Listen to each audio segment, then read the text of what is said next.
किसान की घड़ी, किसान की घड़ी, किसान की घड़ी और शांति किसान की घड़ी, किसान की घड़ी एक प्रेरणादायक कहानी है।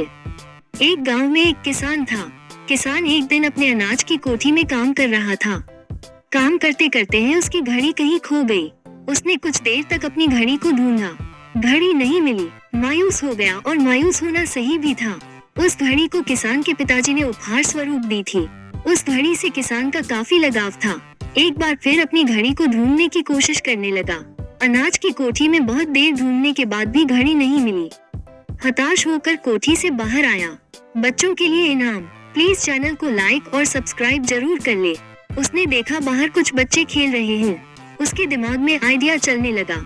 किसान ने सोचा, मैं अकेला अब तक ढूंढ रहा था, क्यों न इन बच्चों को भी घड़ी ढूंढने में लगा हूँ। उसने घड़ी ढूंढने के बदले बच्चों को इनाम देने के लिए कहा। बच्चे इनाम के लालच में तुरंत मान गए। अब सारे बच्चे कोठी के अंदर जाकर घड़ी ढूंढने लगे। बच्चे जितना ढूंढ सकते थे उन्होंने ढूंढा, पर घड़ी नहीं मिली। बच्चे थक चुके थे।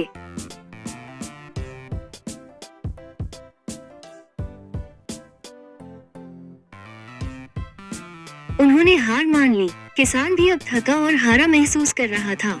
बच्चों के जाने के बाद वो हताश और परेशान बैठा था। कुछ देर बाद एक बच्चा वापस आया।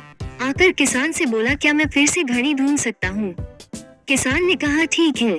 बच्चा फिर कोठी के अंदर गया और थोड़ी देर में घड़ी के साथ वापस लौटा। किसान ने देखा बच्चा अपने हाथों में घड़ी लेकर वापस लौटा है। किसान को खुशी का ठिकाना ना रहा। किसान को कुछ समझ नहीं आ रहा था। जिस घड़ी को उसने इतनी देर ढूंढा और इतने सारे बच्चों ने ढूंढा, उस समय वो घड़ी नहीं मिली, अब कैसे मिल गई? उसने बच्चे से पूछा, तुम्हें ये घड़ी कैसे मिली? बच्चे ने कहा, कोठी के अंदर जाकर वो एक जगह पर खड़ा हो गया और शांत वातावरण में घड़ी की टिक टिक सुनाई पड़ रही थी। मैंने घड़ी की टिक टिक की आवाज की दिशा में ढूंढना चालू किया और घड़ी मिल गई।